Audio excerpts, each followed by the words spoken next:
क्या आप भी कंफ्यूज्ड रहते हैं want, wanted, want to, wanted to में, या फिर need, needed, need to, needed to में? तो ये वीडियो आपके लिए है। ये कुछ सिंपल से वर्ब हैं जिनकी हेल्प से आप काफ़ी सारे सेंटेंसेस तो बना सकते हैं, लेकिन इनमें बहुत कन्फ्यूजन होता है क्योंकि ये देखने में बिल्कुल सेम से हैं और इनके उर्दू मीनिंग भी कुछ हद तक एक जैसे ही होते हैं, लेकिन इनमें बहुत डिफरेंस होता है।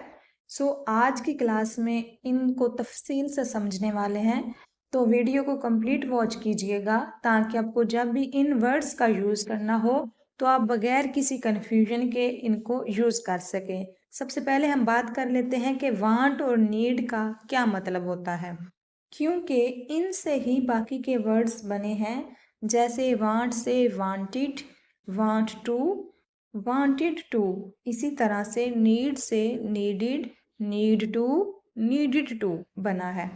तो हमें पता होना चाहिए जो मेन वर्ब हैं उनका क्या मतलब है। देखिए, वांट और नीड दोनों ही मेन वर्ब हैं। वांट का मतलब होता है चाहिए और नीड का मतलब होता है ज़रूरत है। सबसे पहले हम वांट को समझ लेते हैं, इसके बाद इससे बनने वाले तमाम वर्ड्स को सीखेंगे। आपको पता है कि वांट का मतलब होता है चाहिए। क्या चाहिए, ये बहुत मैटर करता है। वांट का यूज़ हम तब करते हैं जब हमें कोई चीज़ चाहिए होती है। इसे बनाने का रूल होता है, सबसे पहले यूज़ करना है हमें सब्जेक्ट, फिर हमें यूज़ करना है वांट या फिर वांट्स। अब कहाँ पे वांट यूज़ होगा और कहाँ पे वांट्स, ये भी हम सीखेंगे। फिलहाल रूल समझ लेते हैं। अब वांट और वांट्स के बाद यूज़ होगा ऑब्जेक्ट। अब वांट्स कहाँ पे यूज़ होगा? वांट्स यूज़ होगा सिंगुलर सब्जेक्ट के साथ, जैसे ही, शी, इट या फिर किसी का नाम। और वांट का यूज़ हम करेंगे जमा वाले सब्जेक्ट के साथ, जैसे आई, वी, यू, दे। तो हमेशा याद रखिएगा, जब भी आपका सब्जेक्ट सिंगुलर होता है तो आपको मेन वर्ब के साथ एस या ईएस लगाकर यूज़ करना होता है। ये रूल आपने प्रेजेंट इंडेफिनिट में सीखा होगा।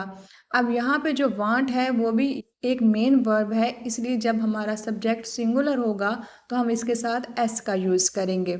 एग्जाम्पल्स की मदद से समझते हैं कि वांट का यूज़ हमें किन सेंटेंसेस में करना है। फर्स्ट एग्जाम्पल है हमारे पास, मुझे एक किताब चाहिए। अब इस सेंटेंस में सब्जेक्ट हमारा है मुझे, तो मुझे के लिए यूज़ करेंगे आई का। फिर हमने आई के साथ वांट का यूज़ करना है या फिर वांट्स का। तो देखें, आई, वी, यू, दे के साथ हम यूज़ करेंगे वांट का, और सिंगुलर सब्जेक्ट के साथ यूज़ होगा वांट्स। तो इसके साथ यूज़ होगा वांट, आई वांट। इसके बाद ऑब्जेक्ट है किताब, तो किताब के लिए लिख लेंगे बुक। तो सेंटेंस हमारा बनेगा आई वांट अ बुक, मुझे एक किताब चाहिए। आई वांट अ बुक, मुझे एक कलम चाहिए।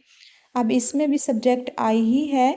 आई वांट अ पेन, मुझे कुछ मदद चाहिए। इसमें सेम फिर वही सब्जेक्ट हमने यूज़ किया है आई का। आई के साथ वांट यूज़ हो जाएगा, आई वांट सम हेल्प, मुझे कुछ मदद चाहिए। I want some help. वो नया लिबास चाहती है। अब क्या चाहती है वो? नया लिबास। तो लड़की की बात हो रही है तो यहाँ पे शी का यूज़ करेंगे। शी के साथ वांट्स यूज़ होगा क्योंकि शी जो है सिंगुलर सब्जेक्ट है। She wants a new dress, वो नया लिबास चाहती है। She wants a new dress. ये तो होगी प्रेजेंट की बात। अब अगर आपको यही चीज़ पास्ट में चाहिए थी तो तब आप क्या यूज़ करेंगे? सो देखिए, जब पास्ट में कोई चीज़ चाहिए होती है तो आप वांट की जगह पे वांटेड का यूज़ करेंगे। अगर प्रेजेंट में कोई चीज़ चाहिए तो आप वांट या फिर वांट्स का यूज़ करेंगे, और अगर आपको अपनी चीज़ पास्ट में चाहिए थी तो आप वांटेड का यूज़ करेंगे। रूल यहाँ पे बिल्कुल सेम है, बस आपको क्या करना है कि वांट और वांट्स की जगह पे वांटेड का यूज़ करना है। और जब आप पास्ट की बात करते हैं तो रूल और भी सिंपल हो जाते हैं, क्योंकि हमें प्रेजेंट में सब्जेक्ट का ध्यान रखना पड़ता है कि कहाँ पे वांट लगाएं और कहाँ पे वांट्स लगाएं, लेकिन पास्ट में ऐसा नहीं होता। क्योंकि आपको पता होगा पास्ट में सेकंड फॉर्म यूज़ की जाती है ऑल सब्जेक्ट के साथ, तो यहाँ भी वांटेड का यूज़ ऑल सब्जेक्ट के साथ करेंगे। एग्जाम्पल्स की मदद से समझते हैं। यहाँ पे आपको सब्जेक्ट को ध्यान में नहीं रखना, बल्कि ये देखना है